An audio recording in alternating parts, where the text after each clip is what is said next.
뭐 핀테크 동향이 어떻고 지난 1년 동안 어떤 일들이 있었고 거기에 대해서 제가 생각했을 때 좀 관심이 있는 그런 내용 위주로 이렇게 말씀을 드리도록 하겠습니다. 일단 한국에서는 지난 1년 동안 어떤 일이 있었는지 가볍게 제가 좀 마련을 해봤습니다. 그 한국 핀테크 포럼 발족이라는 게 그 정확히 한 1년 전쯤에 있었고요.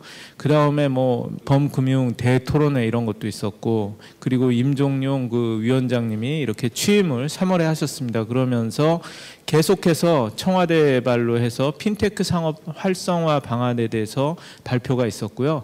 그러면서 핀테크 쪽 활성화를 시키기 위해서 중요한 이슈 중에 하나였던 온라인에서 본인 확인을 할 수 있는 비대면 실명 확인을 허용한다라는 그런 정책을 발표하기도 했고요. 또 한 가지 또 중요한 걸로 6월에 인터넷 전문 은행을 이렇게 도입한다라는 발표가 금융위원회에서 있었습니다. 그리고 또 중요한 것이 크라우드 펀딩법. 그러니까 이것은 크라우드 펀딩은 지금까지는 뭐 이런 기부형이라든지 이런 건 됐는데 그 기업에 지분을 투자하는 지분형 크라우드 펀딩을 이렇게 그 새해부터 허용한다는 내용을 이렇게 통과를 시켰고요. 또 삼성페이가 8월 20일 날 국내에 처음으로 런칭이 됐습니다. 그래서 예비 인가를 접수를 시작을 했고요. 그리고 또 뭐 P2P 쪽의 스타트업들이 모여서 이런 그 움직임도 있었고요. 그래서 어제 바로 이 카카오뱅크하고 그 KT뱅크가 그 인터파크 쪽이 떨어지고 요 두 회사가 인터넷 전문은행을 이제 시작하는 것으로 이렇게 나왔죠. 그래서 예비인가고 이제 본인가가 되면은 6개월 이내에 비즈니스를 시작한다고 하니까 아마 내년 후반기 이즈음에는 조금씩 이제 비즈니스를 시작하게 되지 않을까 그렇게 생각하고 있습니다. 여기까지가 그 한국의 그 움직임이었고요. 그리고 그 글로벌하게 보면은 어떤 그 변화가 있는지 좀 이렇게 살펴보도록 하겠습니다. 최근 몇 년 동안 사실 한국에서는 지난 1년 동안 핀테크라는 말이 처음 나와서 이렇게 뜨기 시작을 했지만 글로벌하게 이렇게 그 핀테크 스타트업들 회사들을 트래킹하는 이 벤처 스캐너라는 샌프란시스코의 이런 조사기관에 따르면은 현재 거의 그 이게 제가 업데이트한 건데요. 1,400개 이상의 54개국에 있는 어느 정도 레이더에 들어올 만한 투자를 받은 그런 큰 회사들을 이렇게 망라를 했습니다. 그래서 보면 대략 6년쯤 된 회사들로서 이렇게 한 1,400개 정도가 되고 이 1,400개의 회사에 그 한화로 하면은 거의 그 35조 원 가량 되는 돈이 투자가 됐다고 합니다. 그래서 굉장히 많은 돈이 사실은 이런 핀테크 회사에 이미 투자가 돼 있는 거고요. 여기에서 보면 미국, 영국, 중국 순으로 핀테크 기업들이 전 세계적으로 많다고 이렇게 볼 수가 있습니다. 이게 아마 그 금액이라기보다는 그 횟수로 투자한 기업이 많은 투자자들의 그런 랭킹이라고 볼 수가 있는데요. 여기에서 보면은 한 곳을 제외하고 다 실리콘밸리 벤처 캐피탈들입니다. 그만큼 실리콘밸리에서 이런 그 혁신적인 그 핀테크 기업에 대한 투자를 이끌고 있다라고 이렇게 볼 수가 있을 것 같고요. 가장 많은 숫자의 스타트업이 이렇게 투자가 되어 있는 그런 분야는 대출, 첫 번째는 대출이고 두 번째가 결제, 페이먼트 부분입니다. 그래서 이쪽에 투자가 가장 많이 이루어지고 있다라고 보면은 될 것 같고요.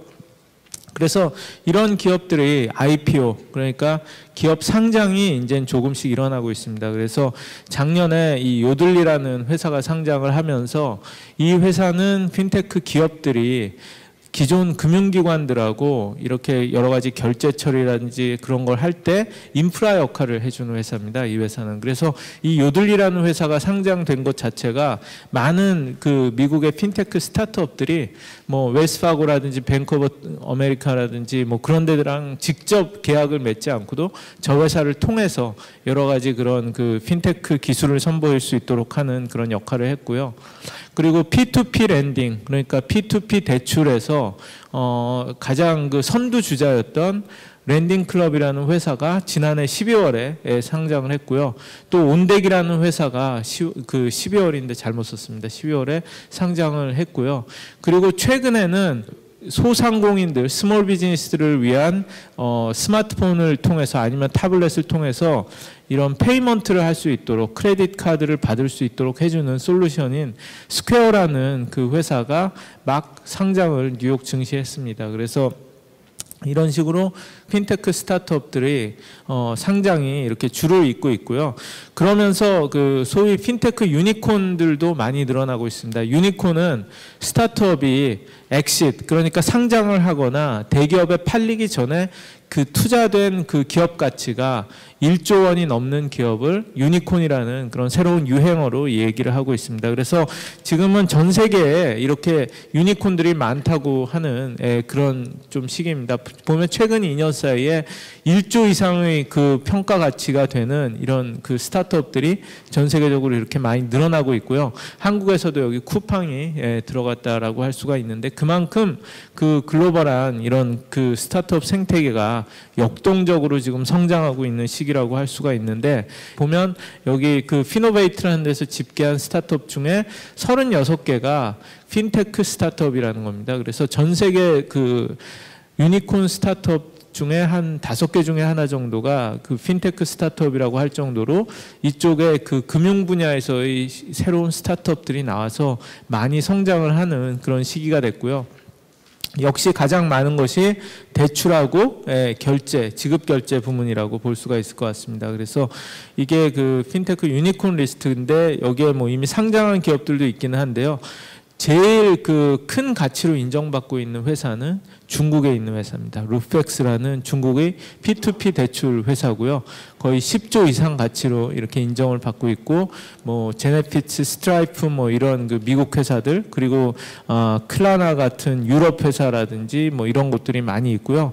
이런 그 핀테크 유니콘 글로벌 스타트업 중에서 한국 회사들이 하나도 없는 게 한국이 많이 이게 뒤처졌다라는 것을 보여줄 수 있는 것 같습니다. 그래서 뭐 얼마 전에 그 쿠팡에 소프트뱅크가 1조를 투자해서 화제가 되기도 했지만 한두 달 전에 이 소파이라는 미국의 이 동문들이 재학생들한테 이렇게 투자해주는 P2P 랜딩 플랫폼이 있습니다. 이 회사에 소프트뱅크가 1조 2천억을 투자를 또 해줘서 상당히 큰 그 화제가 되기도 했고요.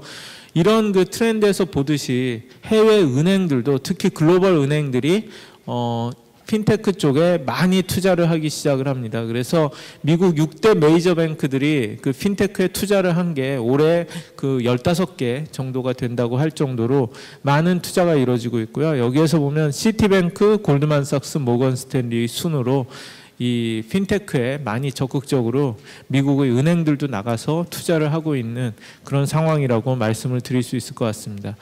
그리고 또 하나 보면 이 핀테크 스타트업들이 이미 상당히 그 크게 성장을 해서 공룡화됐습니다. 그래서 자국 시장에서는 성장할 만큼 이제 성장을 했다고 해서 그런지 이것은 주로 그 P2P 대출 업체들인데요. 이런 대출 업체들이 다른 나라로 지금 계속 뻗어가고 있습니다. 그래서 이런 것도 보면 한국에서는 아직 P2P 대출 회사들이 제대로 이제 나오기도 이제 막 시작하는 단계인데 해외에서는 이미 이런 기업들이 4, 5년 정도의 업력으로 이제 상장을 하기 시작하고 적극적으로 해외 진출을 하기 시작하는 그런 시기라고 볼 수가 있고요. 이 국제 송금을 하는 이런 트랜스퍼 와이즈 같은 회사도 거의 이제는 한 달에 1조 원 가량을 이 플랫폼을 통해서 국제 송금을 하고 있다라고 하는데 영국 회사입니다. 근데 이 회사 같은 경우도 지금 그 적극적으로 글로벌 진출을 이렇게 많은 나라들에 하고 있고요. 지금 한국도 규제가 지금 풀리는 대로 이렇게 들어오려고 기재부 등하고 이제 기재부 등의 규제 완화 그런 추이를 면밀하게 이렇게 지켜보고 있는 그런 상황이라고 합니다. 스퀘어 같은 회사는 또 아시아 쪽으로도 의외로 빨리 이렇게 진출하고 있어서 필리핀 같은 데도 이렇게 들어와 있고 일본에도 이미 들어와서 일본은 상당수 이런 기존의 소상공인 비즈니스들한테 이렇게 쓸 수 있도록 많은 서비스들을 하고 있는 그런 상태입니다. 한국은 이런 면에서도 또 이런 신용카드 결제 생태계 자체가 해외 글로벌 스탠더드하고 좀 다른 면이 있어서 한국에는 이렇게 좀 안 들어오고 있는 것 같은데요. 이런 것들도 본물 터지듯이 언제 들어올지 모른다는 그런 생각이 좀 듭니다. 또 하나 이렇게 그 핀테크 월드에서 지켜봐야 될 것은 중국의 부상입니다. 사실 중국이 굉장히 큰 마켓이고 중국의 규제 이 스타일이 미국하고 비슷합니다. 그래서 네거티브 규제, 포지티브 규제라고 하는데요. 미국은 네거티브 규제고 한국은 포지티브 규제라고 합니다. 그 얘기는 한국은 어떤 가이드라인이 서 있지 않으면은 어떤 것을 하면은 다 불법인데 미국 같은 경우는 그렇게 안 되는 것만 이렇게 가이드라인으로 나와 있고 이미 레귤레이션이 없는 가이드라인에 없는 것들은 작은 회사들이 해봐도 되는 그래도 회사가 어느 정도 성장하기 전까지는 그냥 놔두는 그런 규제 스타일을 갖고 있는데요. 중국도 마찬가지라고 합니다. 그래서 중국 같은 경우에는 굉장히 많은 특히 P2P 대출 회사들이 생기고 있고요. 그래서 이 디앤롱닷컴이라는 이 회사는 랜딩클럽의 창업자인 이 사람이 소울 하이트라는 사람이 중국으로 건너가서 P2P 대출 회사를 몇 년 전에 이렇게 창업을 했습니다. 그래서 이 회사 같은 경우도 얼마 전에 거의 한 2,500억을 투자를 받으면서 급성장 중이고요. 지금 직원이 거의 한 1,700명 정도 될 정도로 성장을 했다고 하고 그래서 지난주에 바로 발표가 나왔는데 한화하고 제휴를 해서 한국에도 진출을 하려고 한다는 겁니다. 그래서 아까 말씀드린 것 같이 글로벌 진출을 하는 그런 트렌드 자체가 이렇게 이어지고 있는 것 같고요. 그래서 이미 중국에는 1,500곳 정도의 P2P 대출 업체들이 성업 중이라고 하고요. 세계 최대의 P2P 대출 시장이라고 합니다. 이렇게 되는 이유 자체는 아까 보면 이 루펙스라는 데가 세계 최대의 핀테크 회사라고 할 수가 있고 저 회사의 투자자는 또 핑안이라는 중국 최대의 보험회사이기도 합니다. 그래서 이렇게 중국이 성장하는 것은 중국 사람들한테 이야기를 들어보면 자기들도 역시 미국하고 비슷하게 저 P2P 랜딩 쪽에 정부가 적극적으로 들어와서 규제를 하고 있지 않기 때문에 많은 회사들이 우후죽순식으로 지금 생기고 있고 망하는 회사들도 많지만 그 안에서 이렇게 거대한 회사로 성장하는 회사들이 많고 특히 중국의 경제가 급성장하면서 은행들이 채워주지 못하는 스몰 비즈니스에 대한 그런 자금 공급을 이런 P2P 업체들이 많이 채워주고 있다라는 그런 이야기를 합니다. 또 보면 알리바바라든지 텐센트 같은 회사들이 이미 거대한 그런 핀테크 회사하고 이미 온라인 뱅크 역할을 다 하고 있다라고 말씀을 드릴 수 있습니다. 그래서 이게 알리바바의 자회사인 엔트 파이낸셜이라는 회사의 장표인데요. 이걸 보면 이미 금융회사라고 해도 과언이 아니라는 것을 알 수가 있습니다. 여기 보시면은 이 알리페이라든지 위어바오라든지 대출 서비스 같은 것들이 있는데요. 이미 3억 5천만 명이 쓰고 있고 1억 5천만 명이 이렇게 쓰고 있는 위어바오 같은 거를 통해서 이런 식으로 모바일 앱으로 이미 이 안에서 이렇게 돈을 저금을 해놓고 이게 바로 알리페이랑 다 연동이 되어 있습니다. 그러면서 알리바바는 중국인들의 그런 파이낸스에 대한 모든 이런 데이터를 다 가지고 손바닥 보듯이 하면서 타오바오 상인이라든지 알리페이 유저들한테 돈을 대출을 해주는 서비스 자체도 그냥 모바일에서 바로 데이터에 의거해서 할 수 있다는 그런 이야기를 합니다. 그래서 중국이 얼마 지나지 않아서 역시 미국을 제치고 세계 최대의 그런 핀테크 시장으로 성장을 하면서 수많은 세계적인 이런 핀테크 기업들을 쏟아낼 그런 가능성이 있다라고 봅니다. 또 하나 잘 알려지지는 않았지만 흥미롭게 지켜봐야 되는 것은 창업 국가로서 스타트업 네이션으로 잘 알려져 있는 이스라엘도 핀테크 강국으로 이렇게 뜨고 있다라는 겁니다. 그래서 이게 이스라엘의 핀테크 스타트업 지도라고 하는데요. 보면 이스라엘의 핀테크 투자하고 이 창업 수가 굉장히 빠르게 이렇게 늘어나고 있고요. 이스라엘이 이렇게 핀테크 혁신을 주도하는 이유는 그런 여러 가지 보안 기술, 빅데이터 기술, 그리고 사기, 그런 프로드 디텍션 기술을 가진 그런 스타트업들이 많았다는 겁니다. 그런 기업들이 많았기 때문에 자연스럽게 연결해서 금융 쪽에 그런 여러 가지 기술을 제공을 하고 성공 경험을 보유하고 있다라는 얘기를 하고요. 또 글로벌 금융기관, 세계적인 글로벌 금융기관에 워낙 유대계 사람들이 많기 때문에 그들을 통해서 자연스럽게 글로벌 금융기관들하고 제휴를 하고 이 여러 가지 노하우를 전수받고 있고 이스라엘에 진출한 글로벌 금융기관들하고 같이 협업이 가능하다는 그런 이야기를 합니다. 또 이스라엘 시장 자체가 워낙 작은 시장이기 때문에 이스라엘의 금융기관들은 굉장히 이런 혁신이라든지 변화에 대해서 오픈마인드로 받아들이고 새로운 그런 실험들을 하고 있다라는 얘기입니다. 그래서 이스라엘 사람들이 보니까 요즘에는 스타트업들이 해외로 나가서 해외에 있는 스타트업이라든지 이런 그 핀테크 커뮤니티에 가서 하는 얘기가 이스라엘을 핀테크의 그 테스트베드로 활용을 하고 이스라엘 스타트업들을 활용을 하면 너희들이 그렇게 핀테크에서 성공을 빨리 이룰 수 있다라는 그런 어필을 지금 강하게 하고 있습니다. 그 또 큰 트렌드로 보면은 글로벌 모바일 페이먼트 전쟁입니다. 그래서 애플 워치를 통한 뭐 애플페이 결제도 있고요. 그래서 애플페이가 지금 나온 지 한 1년 정도가 막 됐는데 기대만큼 성공적으로 지금 그 들어가고 있다라는 얘기는 안 나오고 있습니다. 지금 생각보다는 잘 안 되는 것 같다라는 거지만 또 그게 완전히 안 된다라고 또 얘기를 할 수도 없고 또 애플이라는 회사의 스타일상 워낙 천천히 오래도록 일관되게 밀어붙이는 그런 그 스타일의 회사기도 하고요. 그리고 그 보면은 이 스퀘어라든지 이런 애플페이 문제는 NFC 단말기가 지원되는 미국의 그 큰 월마트라든지 이런 큰 체인 그 상점들에서 받아주는 거였었는데 이제 스퀘어가 새롭게 이런 단말기를 결제 단말기를 바꾸면서 애플페이를 받아주는 NFC 단말기로 이번에 다 교체를 합니다. 그러면서 소상공인 쪽으로 지금 들어갈 수 있지 않을까 그런 이야기들도 많이 나오고 있고요.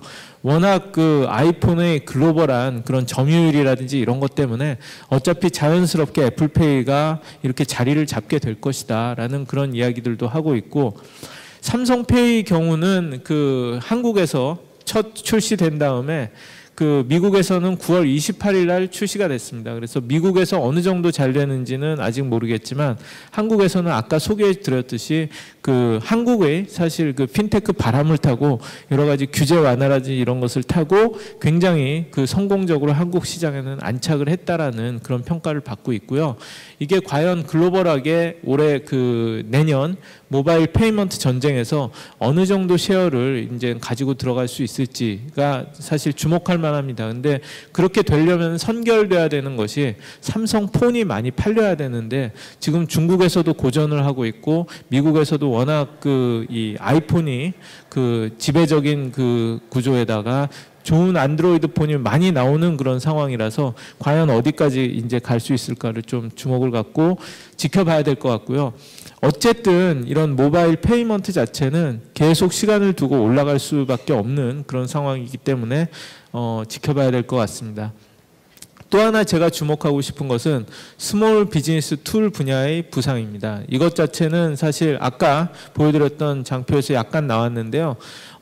그 대출하고 페이먼트가 많지만 해외에서는 이런 스몰 비즈니스, 소상공인들이 쓰는 이런 비즈니스 툴 자체가 많이 나오고 있습니다. 그래서 해외에서는 심지어는 이런 말까지 나오고 있습니다. 스몰 비즈니스의 OS, 오퍼레이팅 시스템 운영체제 자체가 온라인으로 이동하고 있다는 겁니다. 그 얘기는 옛날에는 모든 것을 뭐 수작업으로 하고 컴퓨터를 열어서 엑셀 작업을 하고 막 그런 것을 하고 뭐 무슨 크레디트 카드 결제를 받으면은 그 장표 자체를 인쇄를 해뒀다가 은행에 가서 그걸 받고 막 그런 걸 했었는데 지금 자체는 이게 그 모든 게 온라인으로 이런 것들로 바뀌고 있습니다. 이런 것들로 바뀌고 있으면서 모든 그 스몰 비즈니스조차도 온라인에서 모든 것을 해결하고 모든 데이터라든지 이런 것을 클라우드 서비스에 올리는 게 익숙해진 상황이 됩니다. 그래서 해외, 특히 미국 같은 경우는 심지어는 그 대출 자체도 거의 구글에서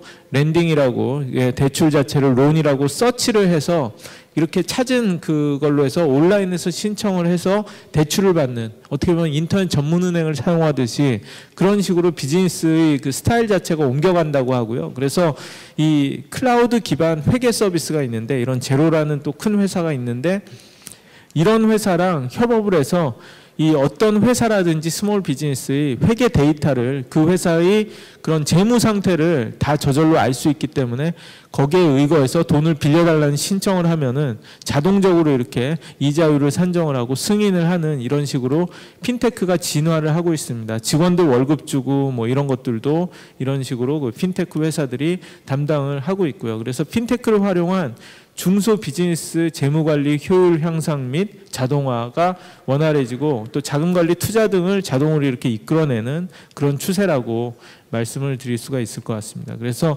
제가 지금까지 이렇게 말씀드린 게 글로벌한 그런 핀테크의 시사점이라고 말씀을 드릴 수가 있고요. 그래서 보면 그 내년의 한국 그 핀테크 업계의 이슈는 제가 생각할 때 뭐 이런 점들이 좀 생각이 납니다. 인터넷 전문은행이 성공할 것인가? 예.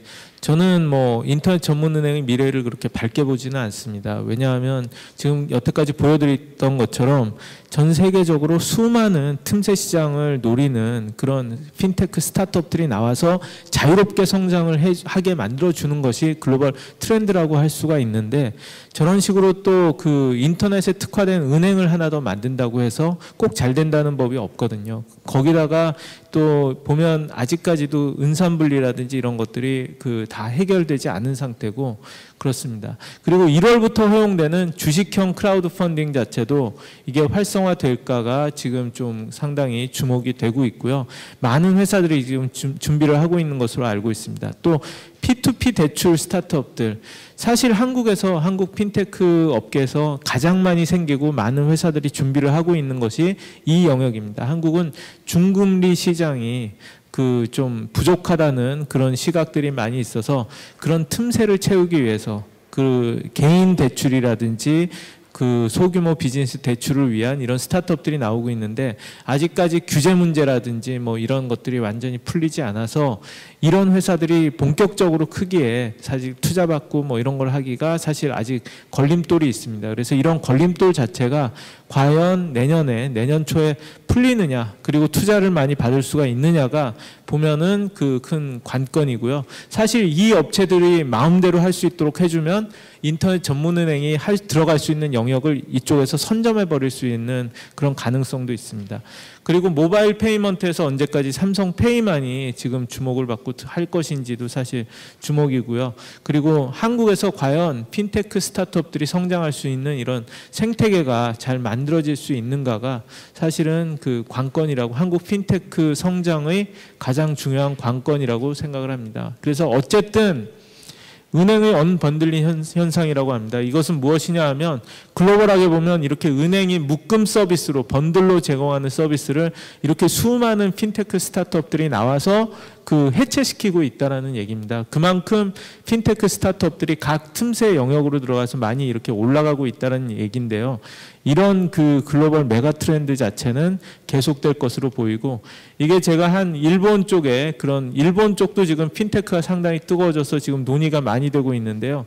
거기에서 제가 가져온 이런 그 그림 하나인데, 금융은 결국은 언번들링에서 퍼스널라이제이션으로 갈 거라는 얘기입니다. 그래서 저도 동의하는 바인데, 금융 자체가 이렇게 자산운용, 송금, 은행, 융자, 자산관리, 결제, 금융정보, 보험 등이 이런 식으로 모바일 앱화가 돼서 하나의 그 핀테크 회사들이 만드는 걸로 해서 이렇게 들어가고, 결국은 이것 자체가 하나의 그 큰 은행 금융 서비스를 대체하는 그런 시대로 들어가고 있지 않는가 하는 그런 생각을 합니다.